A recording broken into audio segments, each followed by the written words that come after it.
Good morning, everyone. My name is Oyinloluwa Damilola, and on today's podcast episode, I have with me Adewoye Moses Sunday.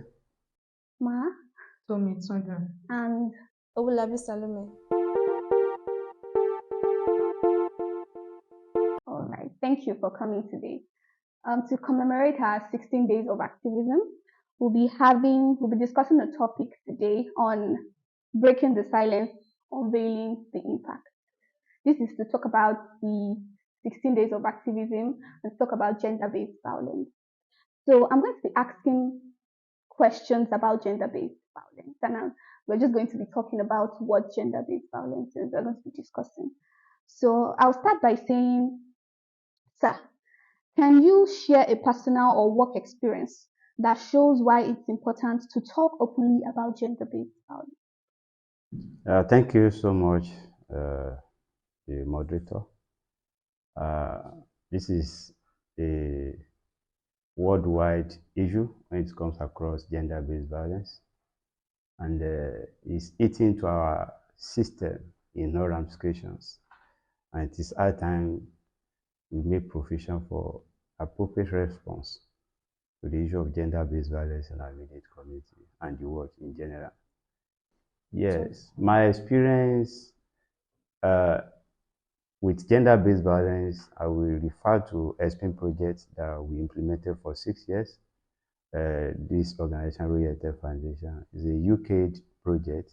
ESPIN is an educational sector support program in Nigeria. So it's an education project. We were working then, and we have some team of NGOs that are working. This did not happen directly in our own zone, but in another organizational zone. But we do come together for experience sharing session during our coordination meeting, where they shared about a lady, a school lady, a secondary school girl called Miriam. There was a boy, the perpetrator was running after this lady. He wooed the girl, and the girl did not responded to his request. In the course of time, so this guy is mounting some threats around the lady all the time, and got to a time in a day, just to cut the long story short, in a day, the guy went to buy fuel, petrol for the generator. And on his way coming, he sighted this lady, and he ran after this lady, trying to threaten her that you have to give yourself to me, all those manner of things between a boy and a girl. So the lady totally declined, and the guy rough-handled the lady. He raped her, and he set her ablaze. So it was a cry that made the people in the community to rush out to quench the fire on that lady. But the fire, what happened that day, has deformed the lady. The face, everything is being deformed. So they brought it out in our consensus meeting to just raise kind of a financial support fund for the lady so that she can go ahead with her surgery. So that was a terrible experience. It was so terrible. We took it to the level of government, House of Assembly. They were taking it. But all along, in the course of time, this is one of the things that is so peculiar with the issue of gender-based violence. They are trying to silence everything, to kill the whole issue. But in the course of time, the network, the SACEFA, that is the NGO in charge of education network in Kwara State chapter, that is the Civil Society Action Coalition for all. So they championed the cause, and they brought that thing to book, and the guy was later remanded in the prison. So that was how the case went then. Thank you. Thank you so much, sir. This is such a very disturbing story, and this is why we need to talk about gender-based violence everywhere, in the office, around us, and encourage people to speak up. So I'd like to ask you the next question, Ma. How does not talking about gender-based violence affect people who have experienced it? Because I could remember that even when people want to bring out testimonies about gender-based violence, we encourage people to use pseudonyms, so it does not bring out their real name. So how does not talking about gender-based violence affect people who have experienced it? Okay, thank you very much, the moderator. Not talking about gender-based violence is not that too good because if you don't talk, there's no how you can get help. Until when you speak out, that is when help. So, not talking about gender-based violence um, will lead to not making people aware of the causes, the services available for gender-based violence. Now, I want to take an example from the project we implemented, Chemonis International, in the 2001. We met with a survivor and we went to a school to kind of create sensitization. Then we met with this girl. She's in GSS and SS2. And the girl was so quiet in the class. I noticed when I was talking, the way she was nodding her head, you know, you see this reaction The grief. in her, the grief in her. So after the sensitization, I talked to them that if you want to speak out, you know you are passing through something that is difficult, like gender-based violence, you are being violated in any aspect, we are available. We'll just wait behind. You can just walk up to us. So at the end of the activity, the lady walked up to us, to me personally, and she opened up. And her story is so pathetic because she said it's her grandfather My that God. is raping her. Now, if she didn't speak out, we will not be able to counsel her. The services we provided for her, she won't be able to access it. Now she already have sexually transmitted infection. The father has transmitted some infections to her. So during the implementation of the project, we partnered with different aspect of gender-based violence, those that provide services. We partner with health facilities, psychosocial support, all those stuff. We partnered with them. So we were able to take her to the hospital. We did HIV tests for her. We did other tests for her. And on a regular basis, we have to even take the girl out of the house Very because important. the perpetrator Yes. is living with her. Yes. So if she didn't speak out, we will not be able to provide the services available for the girl because the girl is not staying with her parents, she's staying with her grandparents, and we have to locate the father. We have to reconcile her with her father. So if not speaking about gender-based violence, there are various services available for the victims of this gender-based violence. And if they keep silent, there's no how help can come to them. I think speaking out, speaking about gender-based violence creates more awareness for people to get to know that is a worldwide problem. And if you Exactly. don't speak out, there's no how you can get help. Exactly. Thank you very much. I think speaking up also helps other people who are going through something like that. And it's a way of continuing the conversation so these things can happen. Our grandfather, these are things that we do not even imagine can happen. We feel the person is old, he wouldn't be able to do anything like that, but people are mentally unstable. And gender based violence is creeping into the society like anything. So, thank you very much. I feel speaking up is very important. So, Salome, I would like to ask that is there a way people can get help? People who have been affected, victims of gender-based violence, is there a way they can get help? Is there something that can be done? Teachers have talked about free lines, services that are available. Are there other things we can do to help these people, victims of gender-based violence? Thank you very much, moderator. In addition to what she said regarding counseling, what she demonstrated with the girl in the school was she counseled the girl Okay. and the girl spoke up. Then also she can get help through all these um, professional help. There are counselors that are trained counselors regarding GBV. So you can take survival of GBV to train counselor and also register that particular survivor. So a place that you can frequently be going there to receive more help, not just asking in an environment that is still increasing the toxic environment. So you have to take the survivor out of that toxic environment and take her to a more safe place. Exactly. You can get a safe place for her where she will feel comfortable among people that are not perpetrators, that are not all these people that will affect her mental health.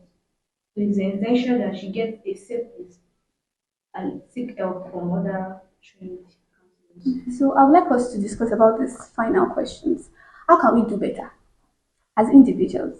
We have kids, we have children, we have nephews, nieces, people coming up around us. How can we do better as individuals? How can we be the better version of people, good people in the society? How can we help people around us? Like, is there something we can do? Is there something paramount we can do to start stopping these perpetrators? Are there examples we can lay down for people to know that no, this is wrong, gender-based violence is wrong? So can you start by telling us some examples? Yeah, thank you. Generally, GBV, gender-based violence, is a public health issue.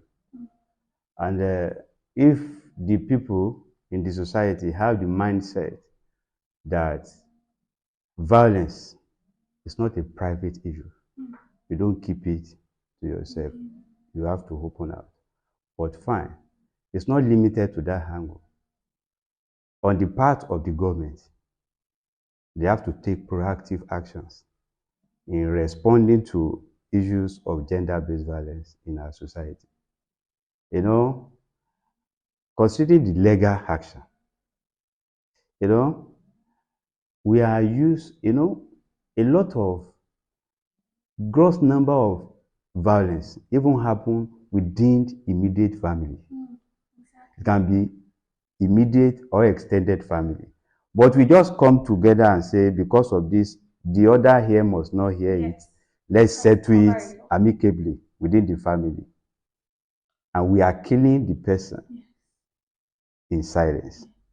So if government can help us, if people, they have talked about saying it out, let people hear about it. It is when people hear about it that they can take corresponding actions.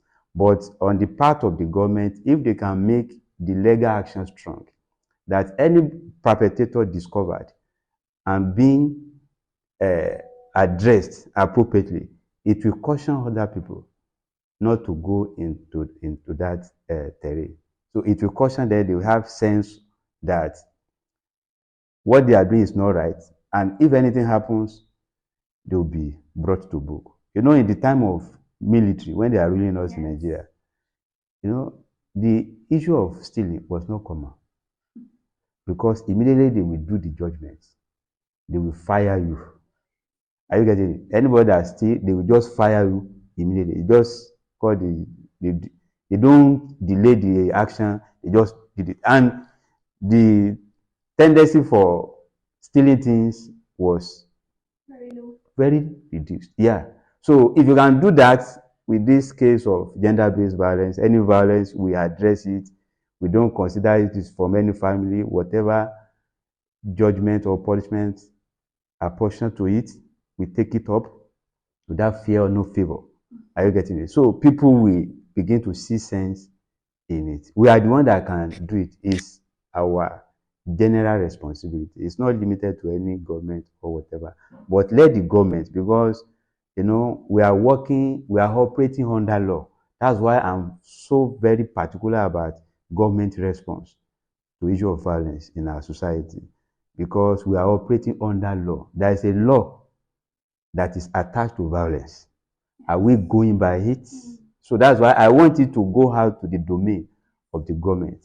Those people are in power. Those people that to implement. Those are people that can make things happen. The government people, they should take action to see to it that the issue of violence in our society is reduced, if not totally eradicated. Thank you. Very much. Personally, I feel that every perpetrator, male or female, is either their genitals are cut off or they are shot on spots. That is how I feel because it is so bad. It makes it's I don't know. It makes these victims go mad. Sometimes they go wild, and because of the environment that we talk about, try to like press things down. Like family members don't hear this, don't it's abomination and all. I'm sorry for cutting you short. Yes, sir. The scope is not limited to sexual violence alone. The gender-based violence we are talking about is so wide. Denials of human rights is part of it. You know, you are talking about cutting off their genitals. yes. So it's not only limited to sexual.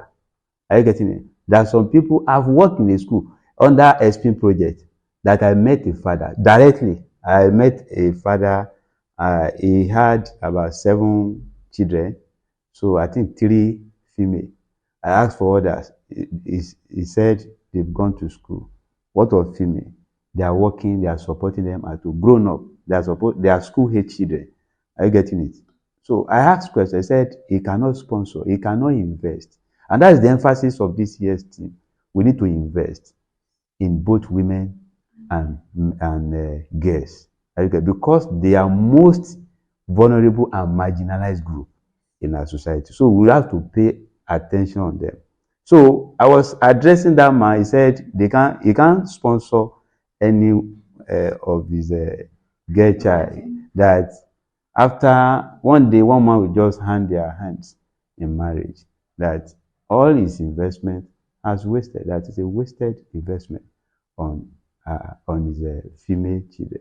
So we have to give him another orientation about it. We have to cite. Then I could remember then the minister for education was a woman. So we're citing things that we encourage them, that will change their mindset and orientation about not investing on their female children. So it cut across. It's multifaceted, the issue of gender-based violence. So they should look at it in all ramifications and address it holistically. Thank you. You very much. Yes, So I think I will start from the home. Our children. I think we should start giving them sex education. It's very, very important. They should know that the part of their body belongs to them. So they should know that when they are being violated, somebody is touching your breast, you know that it's not supposed to touch it. If somebody is touching your private part, you should know that no, you should not touch it. And then we should create a relationship with our children. You know, this gender-based violence is not only to an adult, to the adults, it happens to the children as well. So we should create a relationship with our children at home so that they believe in us. You know, if a survivor doesn't believe in you, it will be very difficult for that person to open up to you until when they are able to believe in you. So we should create that relationship whereby our children at home, our family members can trust us with information. You know, at times we discover that when a child is trying to communicate with his parents at home, they are not giving the child their attention. Shey you get it? So the child on the long run just keep it to his or herself. And this violence is not only to the girl child or to the boy child, it's both of them. So we should not concentrate on the girl child alone and leave the boy child. The boy child too, they also experience violence in one way or the other. So we should create a relationship and then we should educate our children on sex education. They should know what it means when they are being violated.